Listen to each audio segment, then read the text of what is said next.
right, good evening, everyone. Welcome to Brookline Booksmith's author event series.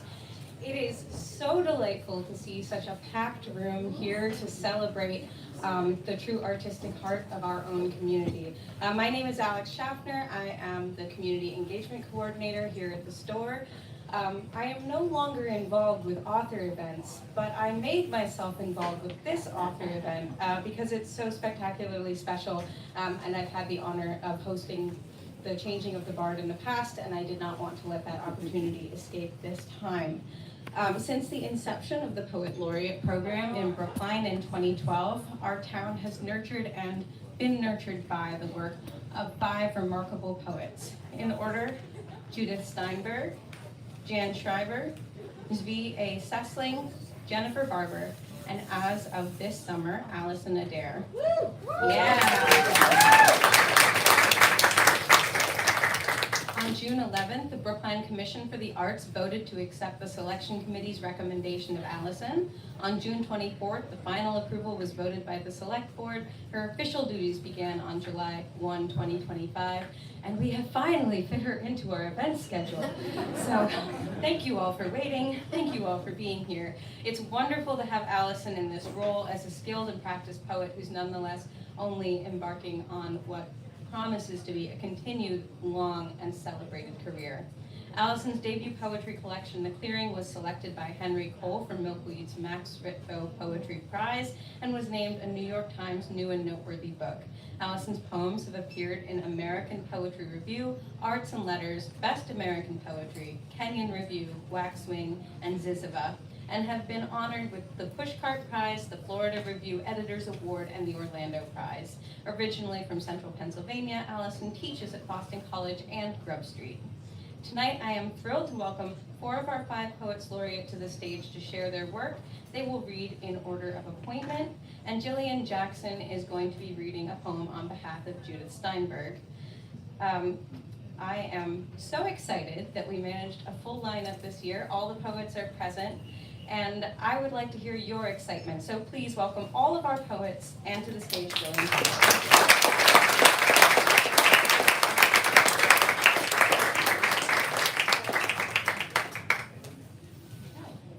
Thank you very much, Alex, and thank you, Booksmith, for hosting this event.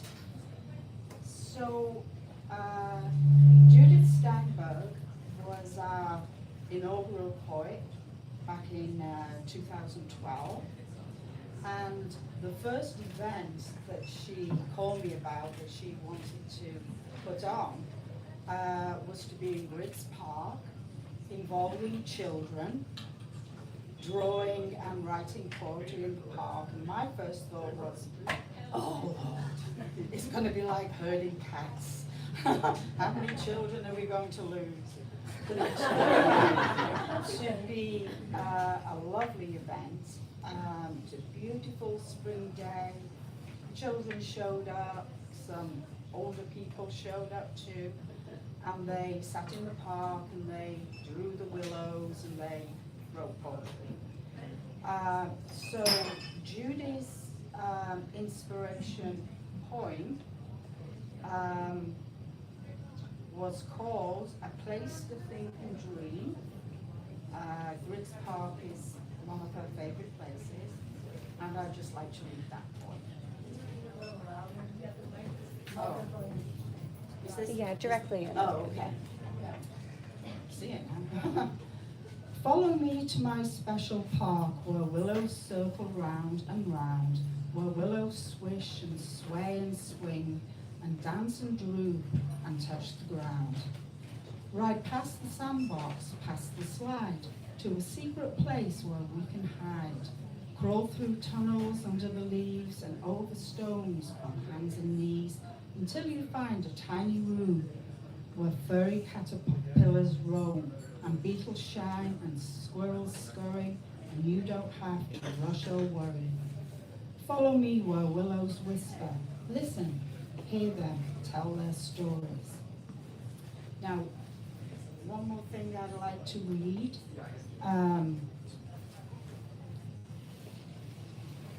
Judy would often ask kids kids to write about their secret places, their hidden places.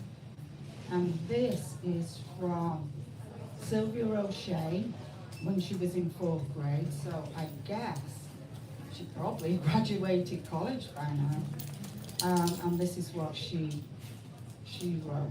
It's called The Bookstore, so I thought it's appropriate.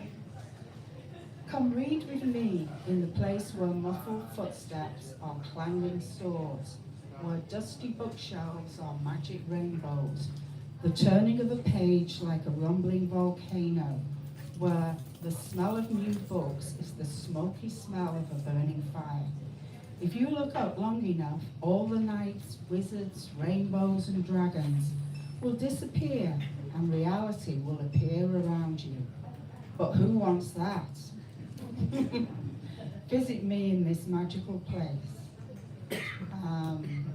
So that was as a result of, that was a wonderful poem from my 4th grade. So, welcome Judy, welcome poets, and we're looking forward to... Thank you. Dissatisfied by this microphone, so we're just going to take one moment to say check, check over and over. It won't be as good as poetry, but it will help your experience.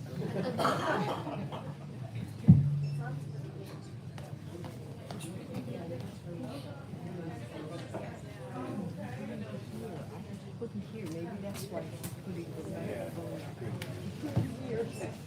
That's why I came over. Ready? Okay. Check, check. Check mic 1. Check mic 1. This is mic 1 for the car. This is mic 1 when I'm close.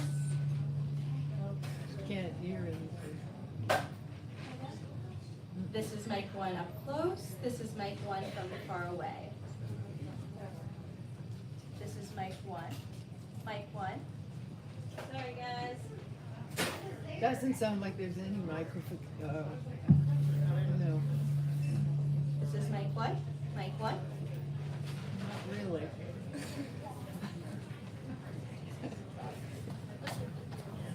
Usually it doesn't echo that way. All right, let's see. Okay, everybody talk directly in, we should be okay. Can you guys hear back there? Yeah. Wonderful. All right, thank you. Okay.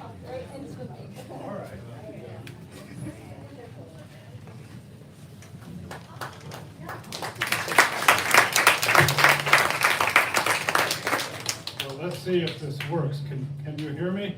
Yes. All right. I'm going to read just about 4 poems. 5 years ago, in 2020, it became possible to view online the United States Census records from 1950. At that time, I was a young kid in a small town in the Midwest, and I was able to look up the records from that small location, and I was reminded of people whom I had forgotten about over the years. And it caused them to come back to life in my mind, and I wrote 3 poems that helped to keep them there. The first one is called The Shades. Let me just see if I've got these in the right order. Oh, okay, no, the first one is called What Was Lost. The ground is dry.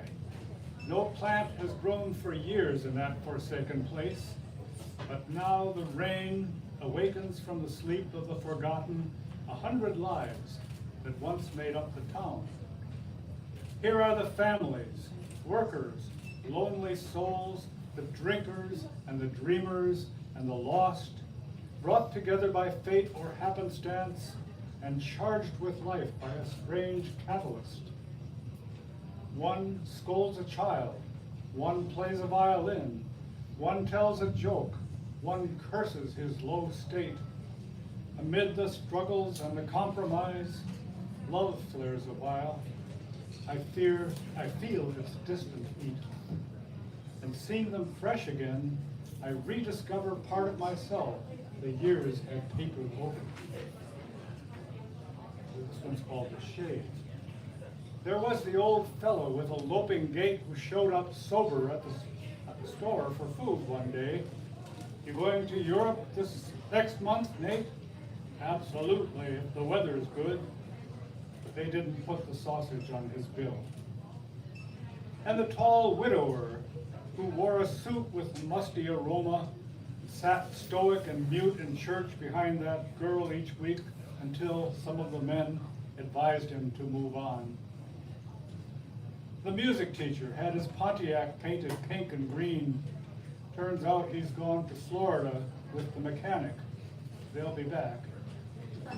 In all these instances, we came to see love, or nature's close facsimile. This one's called The Light. Back from the war, Ted kept remembering. The jungle still kept threatening, and he wrote a novel to anatomize his fears. Reviews were disappointing, silence humbling. He made a living as an artisan. The high school principal had a hook where his left hand should be. A grievous injury never explained. He was a quiet man. When the scoutmaster told the boys he'd been a sergeant overseas, they asked him, "Did you kill anybody?" He shook his head and changed the subject. No one would know what he had seen. And people lurched and stumbled toward the light, aware it might already be too late.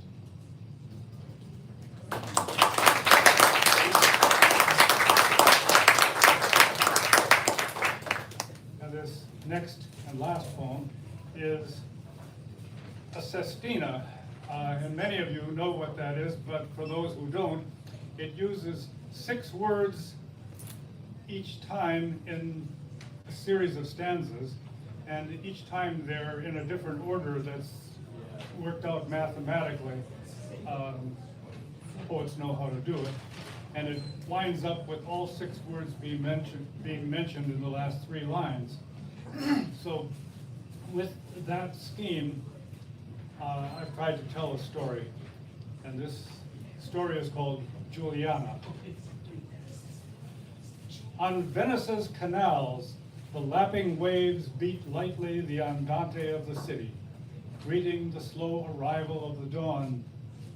Pietro rose from restless sleep, inhaled fresh bakery smells, recalled Juliana's fury, and felt remorse.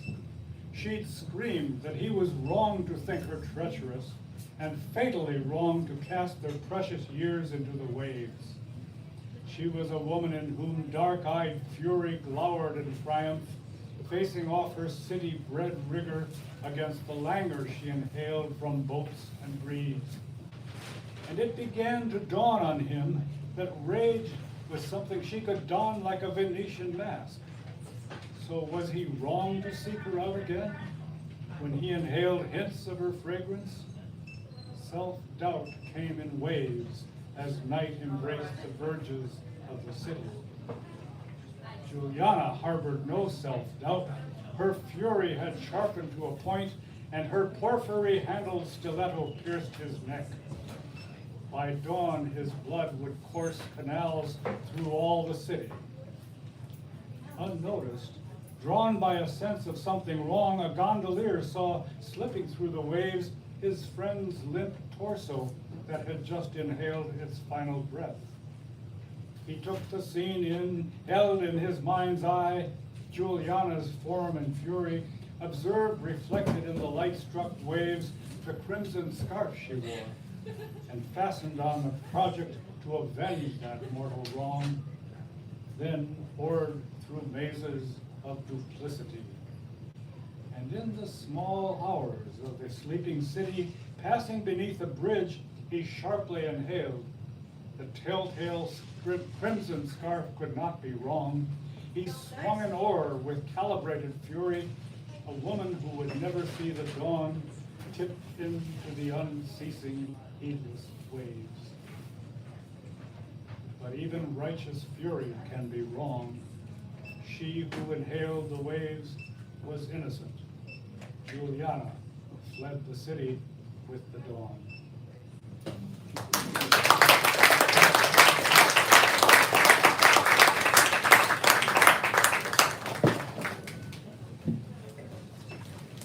Hi, you'll have to excuse the hat, they're doing some work on top of my head.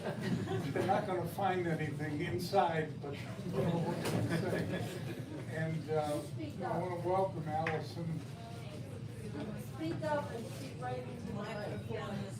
I wanna welcome Allison and tell Jillian, you know, BC's fine, but you could have found somebody from BU where I live. Anyway, I'm gonna read a few poems here. The first one is called Ocean. It is not the way the moon lights the watery highway from the shore to infinity. It is not the waves flapping their wings to avoid the rocks. It is not the fish that come up to shake hands at the boat's tail. It is not the mermaids disguised as seaweed waiting for the sea to set them free. It is not the blue of sapphire or the sparkle of diamonds on the water. It is not the child splashing in the place of his birth. It is the mother calling her children, her milk of foam bursting bubble by bubble, her voice echoing in the distance, roaring at us, taking us home with no warning, a yanking downward into the past, to the beginning. This one is called Tommy Eats Charisma. Tommy wants to be a politician, and the streetwalkers tell him he is too dull. A doorman says he needs charisma and can get it at the deli around the corner for $3.95. Tommy gets a plate full of charisma with a side of gab. Tommy devours it like a student reading Playboy and runs out to campaign for city council. The girls on the street tell him he speaks too slowly, and doorman says the deli around the corner has a special on fast talking, so for another $3.95 he gets a bowl full of it and a cup of facts to spew forth, which gets him elected mayor and has the streetwalkers shipped out of town so he can claim his city is clean. The doorman asks for a job and Tommy laughs and tells him he didn't contribute to the right candidate. Tommy now wants to be governor and he stands on the corner sparkling charisma like fireworks, gabbing America, fast-talking taxes like snake oil, and offering facts to a woman with a dog that bites her.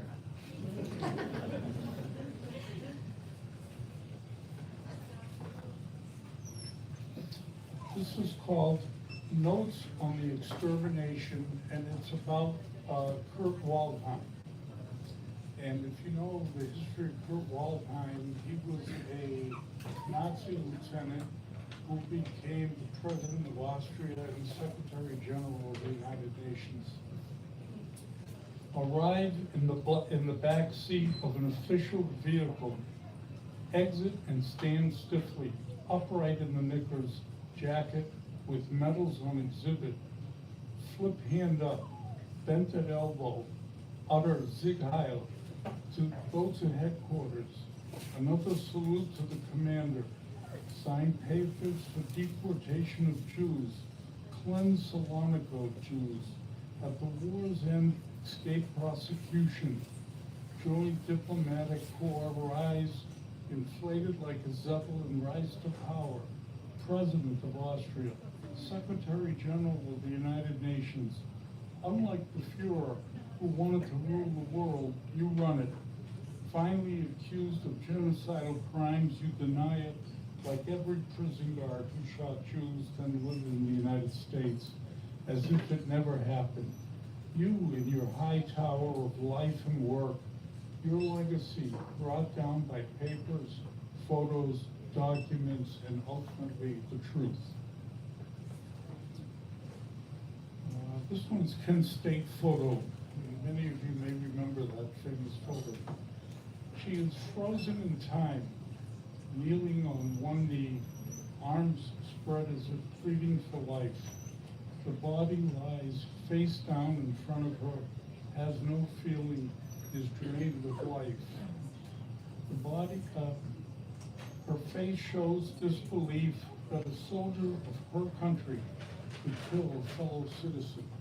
And my postscript to this now would be, I hope it doesn't happen at current time. And my final poem is called My Jewish Blood.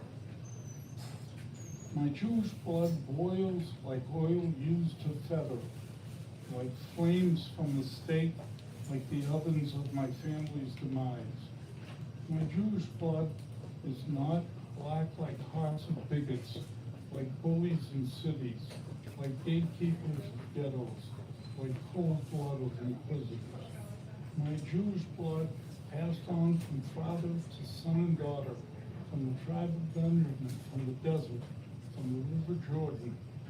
My Jewish blood has been dispersed into the soil of Russia, into the rivers of France, into the synagogues of Poland, into the stained earth of Germany. My Jewish blood has been infused by my ancestors who endure what I refuse to endure, who succumb to that which I will not succumb to, who could not be free, but to my parents who could not be free, but left me freedom. Thank you.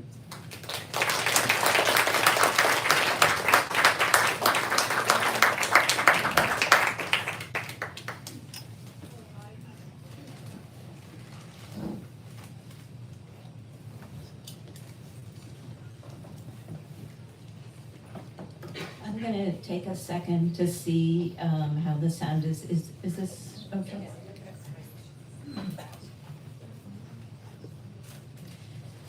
Well, I want to thank Alex and Brookline Booksmith, and thanks also to Melissa and Jillian and the Brookline Commission for the Arts, and a big welcome tonight to Allison Adair. One of the things I love about Brookline is that it really is a town of readers. And I'm very excited to see the ways that Allison will tap into that as she fosters and presents poetry throughout her time as Poet Laureate. Congratulations again, Allison.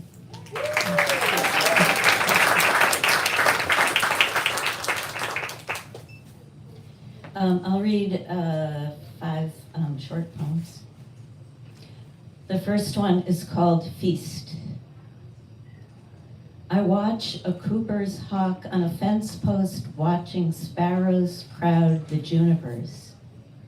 Dozens coming and going, chattering, loud, oblivious.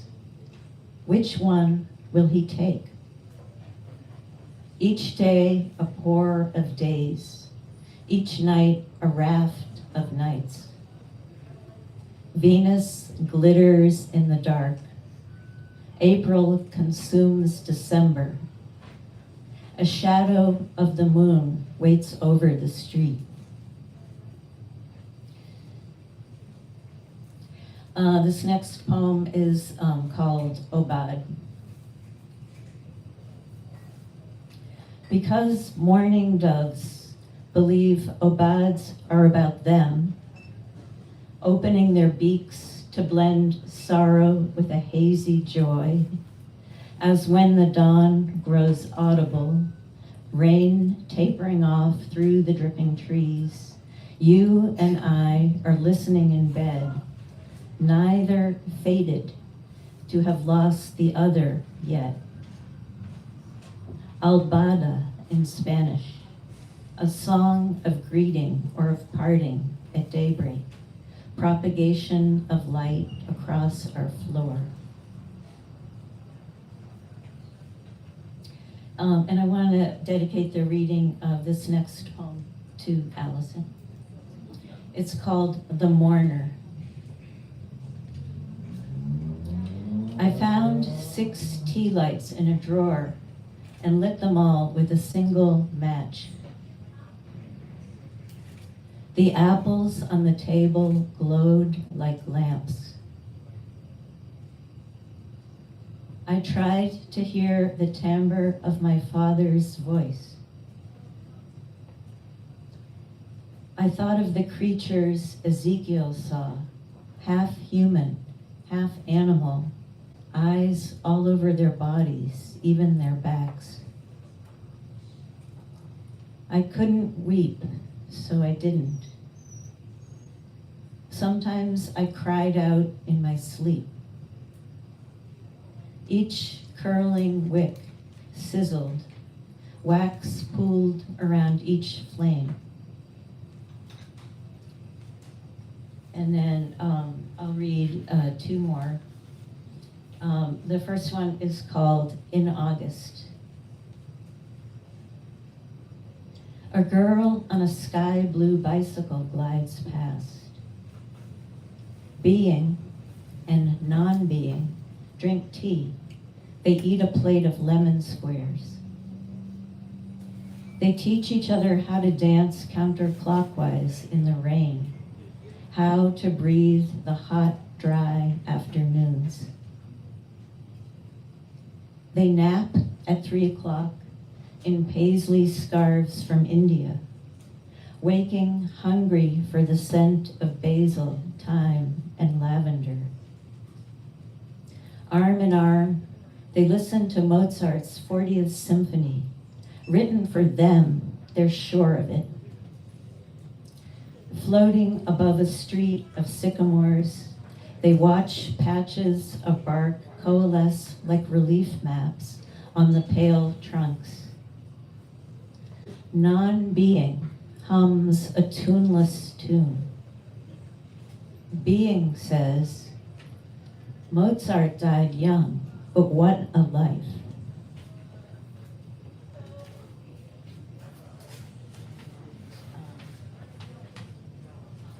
The last poem I'll read is called These Days. I keep going back to the psalm whose sufferer describes the illness wasting him, his bones a pile of charred sticks. He can't eat, can't sleep. His groans keep visitors away. The grass withers, the years vanish like smoke. All this before my second coffee, before the buses pull up to the school across the street, before I look at the newspaper. I'm learning, we all are, how a country devours itself. The coffee I make is strong. My hand trembles as I drink from the glazed cup. A landscape truck idles at the curb. The sky brightens, the mowers start. Thank you.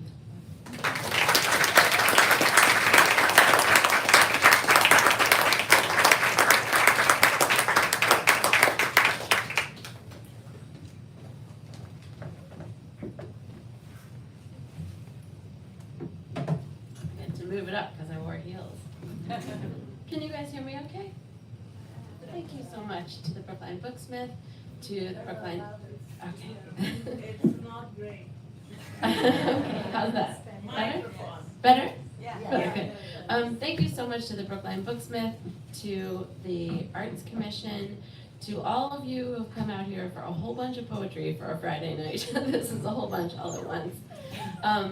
And I have to say, I'm sort of overwhelmed. I'm trying to keep it together because I have a friend from high school, a friend from college, a friend from my 10 years at BU who snuck in, I saw you, and many, many colleagues from BC, as well as, I didn't tell you, as well as members of my long-term poetry group who are owed all the thanks for every single poem that I have in front of me.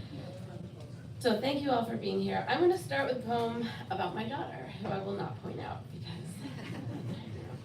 It's called City Life, and it always, well, I'll tell you what happened in order to write it, which is, we were in New Hampshire, and my husband and I had taken our daughter, who was at the time maybe 4 or 5, up to New Hampshire, I guess about 4, and we were at a trailhead and about to enter, the trail, and it was really quiet, and she put one hand on my arm and one hand on her dad's arm, and she said, "We can't go in there."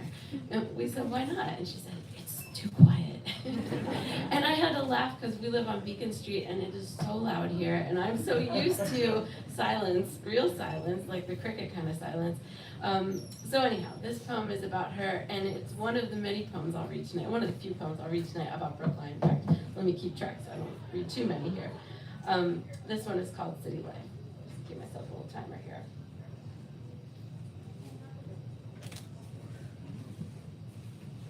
City Life. My 4-year-old starts to rename everything in terms of rats. At first, the playground behind our apartment, Rat Park. We visit a rose garden, then suddenly it's a live rat park versus dead rat park. She's young enough to fear the living more than the dead. The way they hug the garage walls, run marble-eyed when we return at dusk. I hear her laugh at the blue bike some new tenant has fence-locked by the nest. She's learning to live a city life, asking if I've heard that and that, tipping an ear to the alley, cupping it with her hand, small as a raccoon's paw. For her, death is the longest nap imaginable, maybe 4 hours. But we always wake at the end. I think of telling her, but don't, how I used to be afraid of rats, a transplant, more accustomed to field mice who'd come in through the Dutch door, dividing cornfields, forest and grass airstrip beyond. How my first year here, I stopped rush hour to wrap a hit pigeon in a blanket, insisted on some natural dignity for the squirrel fallen from a tall Brahmin tree, brains frozen to the blacktop. How I tugged, then wrenched, but never for the rats. For months, I stepped around the fat, wolf-colored one, skull-knocked by a parking jeep outside my office as it grew flat and flatter, gas and liquid and old poison leaking into familiar ground until just tufts of rind and hair remained, and only for those who remembered. How I kept my distance day after day until I came to love him just in time.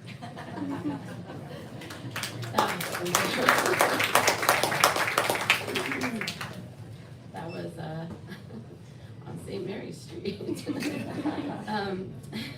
And because I have a friend here from home, I want to read a poem about Pennsylvania, which I hadn't planned to read. But this is from before when I lived in our part of Pennsylvania. This is from when I lived in Gettysburg. So this is called RD8 Box 16A, which, if you don't know, is when you're too rural to have an actual home address, you used to get a rural route number. So ours is RD8 Box 16A, rural route. I miss the ugly things. Sallow flypaper crusting in porch sun, boot lines across shit-caked denim. The dog's a staff-eaten paw soaking in a Cool Whip bowl. No lemonade sweating on a sill. I want the penny loafer testing a rumble strip of rusty nails, Betadyne's kidney smear stain. I want the sour ferment of rotting hay and the funk of whatever it is that's died between the walls. I'm ready now, made to scrape grease from the brick hearth, to sweep attic bats, let go the raccoon. Outside, a kind of rainy season, yew bushes shedding their coal-colored seeds as if to hide all evidence. When you're young, what you don't know can kill you, can flush your lips with berry wine. Tasha's up the road, laying heavy from the bus driver. The boy I won't name aims a rifle at his cousin. There they stand, smiling, breathing hard. Let me keep them there, with us. Relax the fingers pulley, coil this film, stack it in a glossy gray tin. Praise the dirt, breeding in a cut, how easy methane-drunk air parts for buckshot's meteor shower. What ache is this that mimics a wireworm's slim boreholes? I wash a dish, feel nothing but phantom cornstalk, kernels swelling as my hand smothers silk grubs with oil. So much gold everywhere, gold. How did I not see it? Gas lowered, the skillet still spits. The pond, untroubled, swallows any splash. This raccoon's not thrashing, it's just a dance. His eyes yellow glare, nothing more than a reflection of some old rising sun.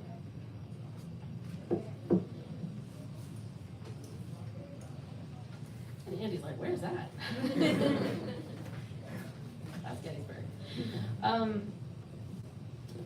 So I mentioned living on Beacon Street, and something that when I tell people this, they think is very strange. Behind my apartment building, there's a park, which is wonderful. That part's good for everyone, but people come to play basketball in the middle of the night. So at 2 a.m., 3 a.m., I hear people outside playing. Actually, I don't hear people outside. I usually hear one person outside playing basketball. And I find this moving, and I love this about Brookline and about my apartment building, so minus the sound, of course. But so I wrote this poem about it called The Game. According to the zodiac, we should have finished kneading by now. According to Orion's bow, any job worth doing is worth doing for centuries, eternities, well into the black vacuum of the night sky. That's how we find ourselves oiling onto the warm organs of another, devotion to task. Consider the snake swallowing a tennis ball, the subtle lilt of Foucault's pendulum, pi. Last night I woke at midnight, 3 a.m., 5:30, each time a basketball was bouncing outside. Ella Fitzgerald sang Moonlight in Vermont on a loop. According to the charts, that song should be forgotten. According to the hoop, we're all aiming for one good jumper, something to encircle us, if briefly. Sometimes you need to know grace can outfox gravity at midnight, 3 a.m., or 5:30. According to the reports, you rise, tie your shoes, head out into the echoing dark.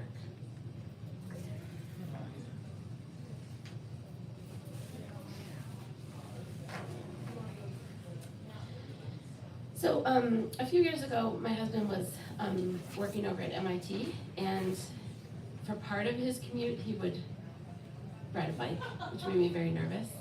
And some of you, though there are many pedestrian incidents, some of you might remember there was one at the corner of Beacon and Mass Ave.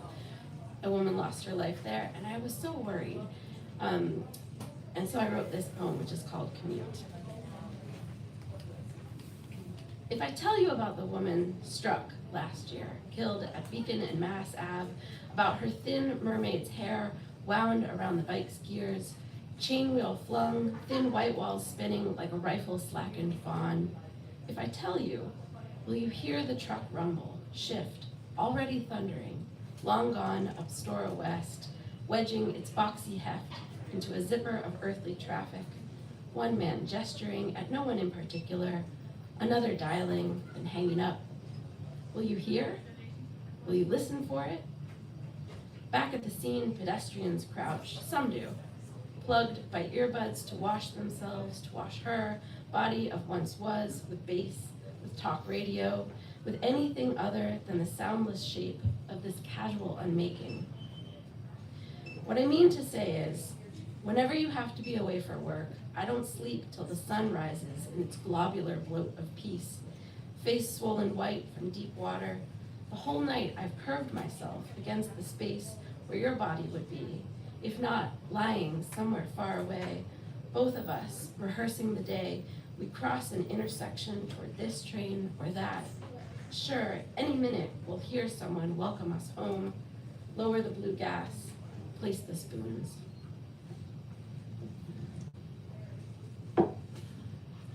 And I'll read just a few more, because this is a lot to ask for one night.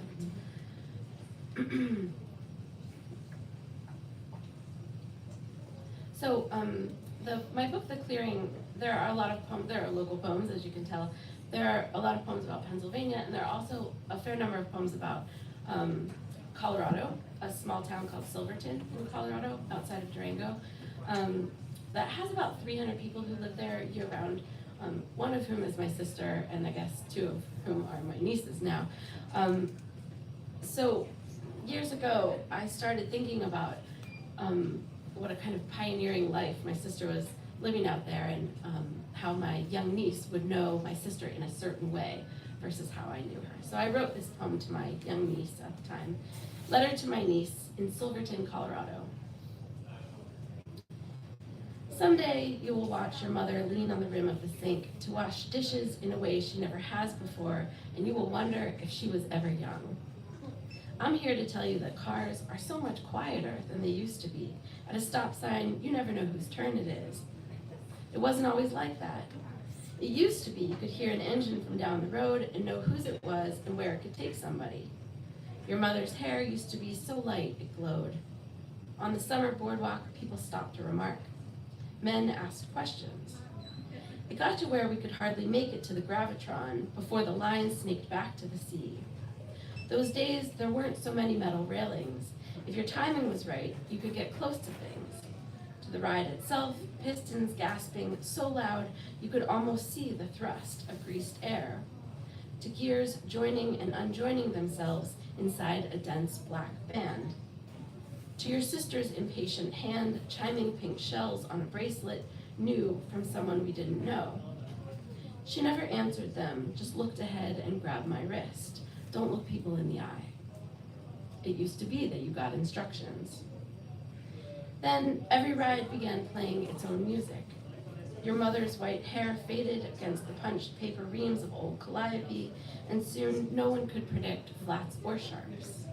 I'm trying to say that waves used to roll in and back out, that you could count on the moon to give off a little light. It used to be that idling cars might have stopped for the tide to watch it slide its wet hands up the day's sand line. But dust grew tired of resisting, I guess. Or maybe the cars had always been waiting for us, waiting patiently for us to come to the window. If we got close enough, they knew they could stir the tiny oceans lapping in our shells. And I think I'll just read two more poems. We've heard a few references to the present moment, and that is an occasion for writing poetry if ever there was one. I'm very heartened to see at least one Brookline High School student here tonight who I know writes poetry, so I'll devote this one to you. This is a poem I wrote after the Women's March in 2017, wondering what was coming. And I used the Abecedarian, which is originally a form that emerged from a Hebrew prayer, in which every succeeding line has a new letter of the alphabet. So hopefully you won't even notice that when I read the poem, but that is the form. There's something of submission in that form that I like, the idea of bending to the moment, but also thinking about what can be done. So I'll read this poem and then one more. And thank you again for being here. Something like a prayer. Ave to the horse's hoof, that terraced keratin block racing like rock against wind. Blessed be clapboards we wrap ourselves in, their bevel cut, dovetail from tenon and notch. It's hard to watch everything from the teeth of a rabbit trap. Planets falling fast into a tar pit, thick with quartz, buffalo. God conceding the first day is always a sack. Hallelujah! Finally, some straight talk. Whatever icon we have boxed up, it's time. A hung doe bows the joist below our bed, a golf ball crammed in her nape, a knob tied with twine. What will we do? Make love while some boot searches for traction, then peels membrane from her body like a trim opera glove? No one wants to admit the relief of a music reference. Our part is coming up. We can mouth it or throat. Praise the chorus, the diaphragm, that thin purple cutlet quivering with nerves, a curtain flexed, ready to rouse the wide, pulsing crowd.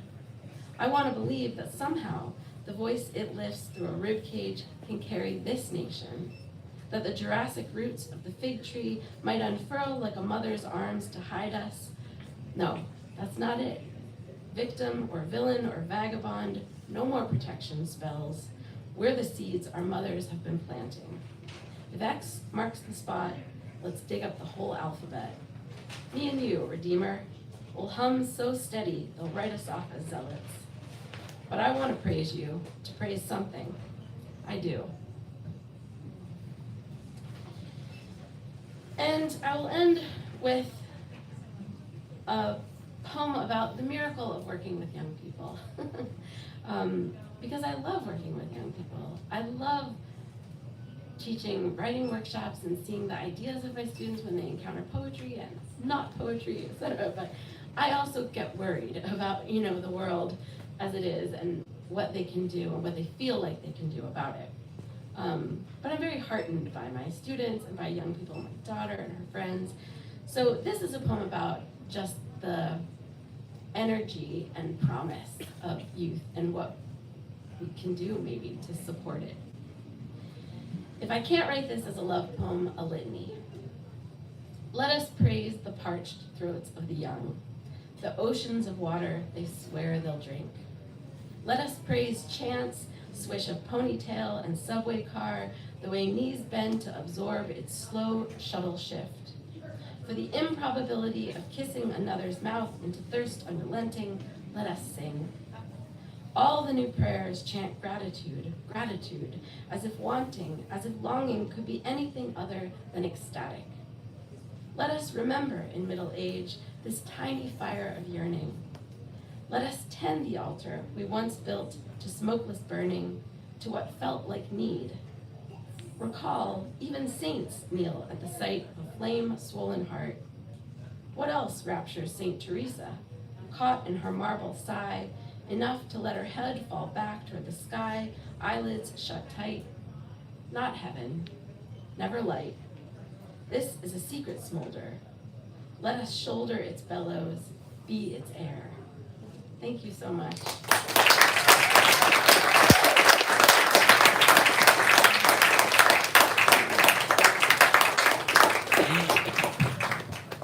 All right, now we are going to have time, and we do right now, for your questions. And there are so many of you, and you all look bright and shining, so I'm sure you have very good questions waiting. So I'm going to pass this mic to Jan. If everybody wants to put their mic where they're planning to speak into it, and we're going to do a quick adjustment of everything. Here you go.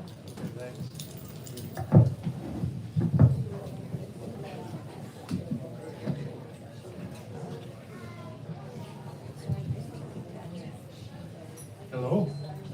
Does that work? Too loud? All right.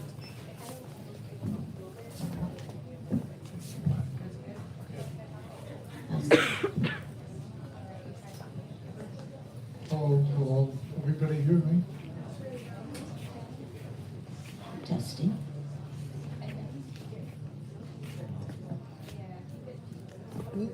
Okay. Hello, thank you again. Okay, now, hands up, everybody. I know you can do that. Right here. I'd be interested to hear about some of the projects that the Laureates have done, but maybe starting with Allison, what do you plan to do? Sure, to repeat that, the question is, what are some of the projects that the Poets Laureates have done? And we're going to start with Allison. Well, I haven't done much yet. You mean as poet laureate? Yeah, what do you plan to do? A big part of what I hope to do is a continuation of something I've done, and something I did at Brookline Day this year, which I hope some of you attended, which is to work with other poets, especially younger poets, on writing poems on the spot. So anyone who attended the Boston Book Festival this year might have seen our tent where we did this, and this is something that is a kind of phenomenal connection that I know at least some other poets here have joined me for this. We ask people what kind of poem they want and really connect with them somewhat instantly, and then try as much as we can to write a poem on the spot. I also want to do a lot with going to the schools, because I think there's a kind of stroke of genius, of course, in most young people, as Judy mentioned earlier.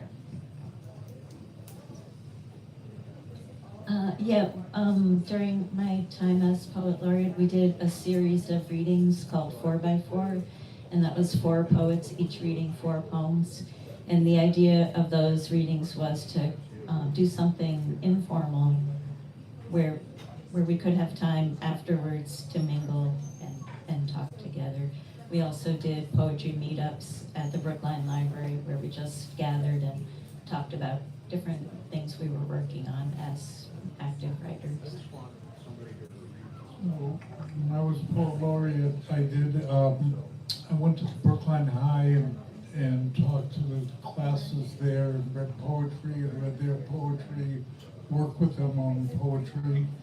And then the thing that I liked best was I did a poetry and translation where we had people come in, read a poem in their original language. It was French, there was Greek, there was Farsi, all kinds of languages, German, chanted German poems. And then they would read the same poem in English, and it was a very popular event.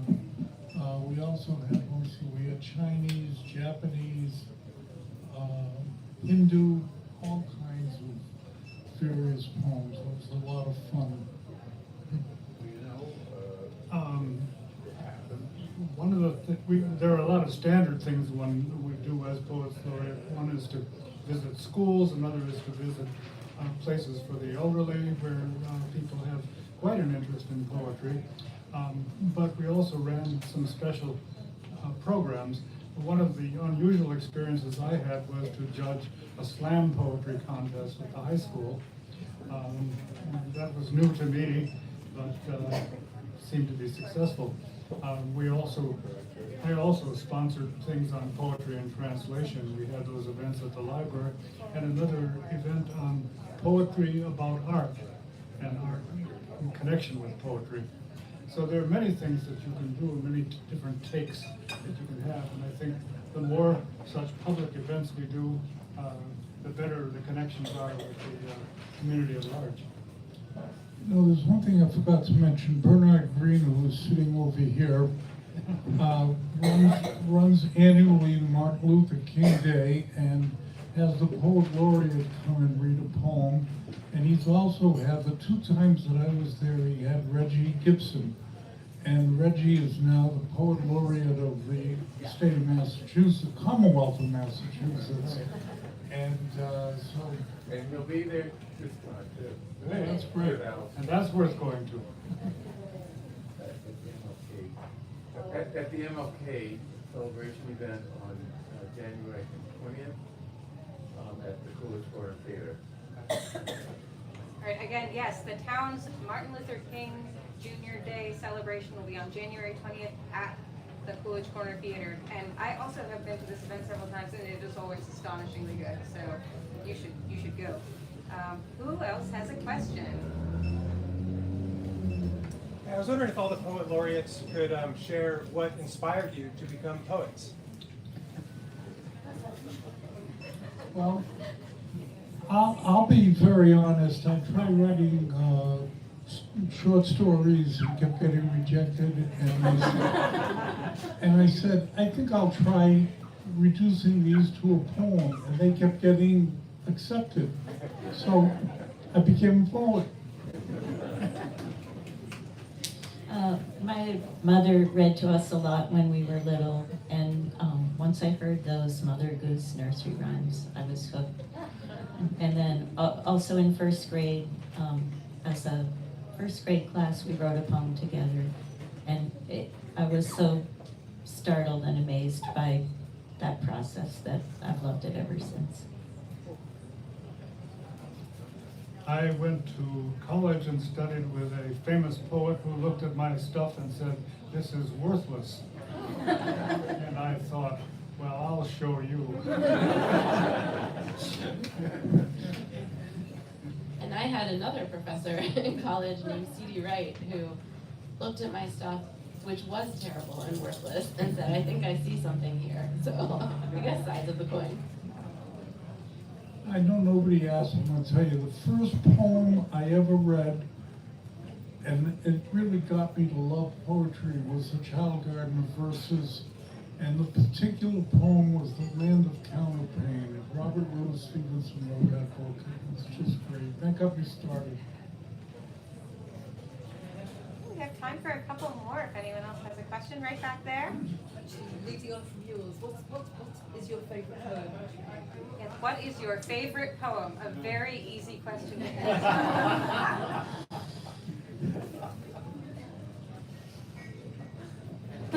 You have stunned them. Personally, I feel like I couldn't pick one favorite. I mean, there are so many poets that I really love and that I return to again and again. And I'm grateful for the array of poets out there and the variety. I think it may depend on what day you ask.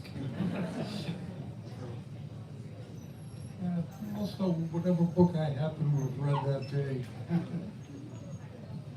I feel like someone in here is gonna remember the title of this one, I'm forgetting, but the poem by Heather McHugh where she talks about going to Italy with a group of other academics. About Bruno, you know what I'm talking about, don't you? I've sent it to some people in this room, for some reason I was getting the title. What he thought. What he thought, yeah, what he thought, what he thought.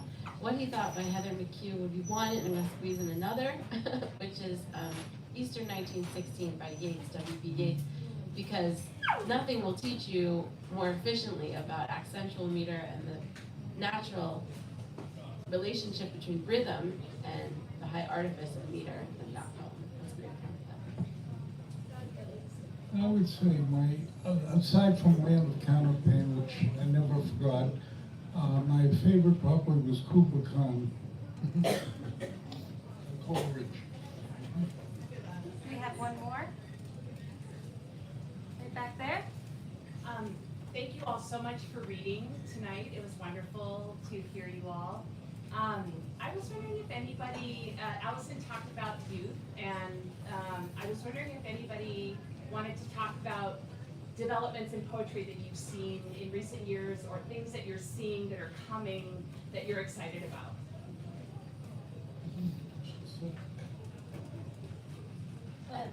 Oh, sorry, no, you heard, I was just gonna say. I think in recent years, a lot more is being done with poetry, starting from high school on up.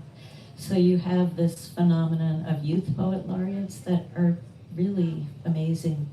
And we have that in Boston and elsewhere. And I think it's just part and parcel of the fact that there are a lot of poets teaching and passing on their love for poetry.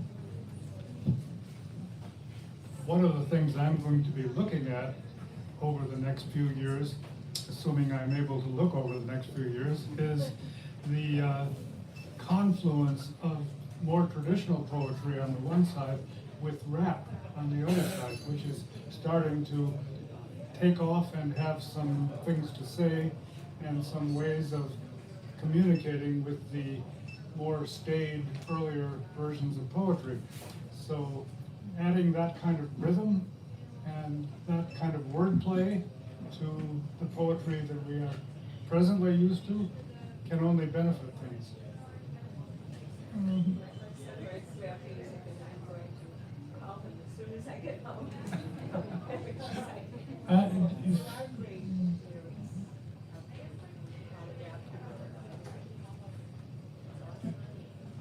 Sort of on the same theme as Jan is that I had a good friend who was a poet who's now deceased. His name was Sam Cornish. And Sam and I used to get into arguments about whether lyrics are poetry or not. And he would say it's not, and I would say it is. And I looked at a lot. I have well over 1,000 poetry books at home. And I have a number of those are books of lyrics by various people. And probably the three best of all the lyric books I have would be Bob Dylan, Paul Simon, and Leonard Cohen. And they are lyrics, but they are pure poetry. So I look to that a lot as well. This risks repeating what other people have said. I'll tell you just as maybe as an aside that will be new. One of the students from my Poetics of Rap class, which I've taught since 2010, has a funny line where he says that his father always said to him, "Rap, you can't understand a single word they say." And then my student always says, "Bruce Springsteen." I think that's a fair point, but I think that in the last 10 to 15 years, at least, I have seen much more of an awareness in the general public of poetry being of the average person, poetry belonging to the people, being of the people. A lot of the stuff we're talking about is new, actually predates, poetry on the page. And so I think that the widening of the definition of poetry in probably the academic circles and stuff is a healthy thing. I'm seeing more collaborations, which is great and exciting. Ekphrastic poetry, poets and artists, for example, or poets, lyricists, and so on and so forth. So I don't know, I think that stuff's so exciting, and even with my students who are coming to it, they often have a personal relationship to some poet they've identified on Instagram, through song lyrics, some way. I'm finding that much more over the last 10 or 15 years. So I think that's really healthy and exciting, the idea that people have their own definition of what a poem should be. There's much less of a sense of, is this right? Is this what I'm supposed to be doing? Or does this match Keats? That kind of thing. So that's something I'm excited about. So I do want to give a small shout out. Thank you, Jenny, for mentioning Boston does indeed have a youth poet laureate. It's currently Parker Vincent Alba, and he has an event coming up with us in a couple weeks. So if you would like to hear his astonishingly good poetry, check out our events calendar because I will be there. He's very, very good. So this does actually bring us to the end of our time. This has been an incredible experience listening to all of you read, and thank you for answering people's questions so eloquently. And thank you all for being here tonight. Well done, everyone.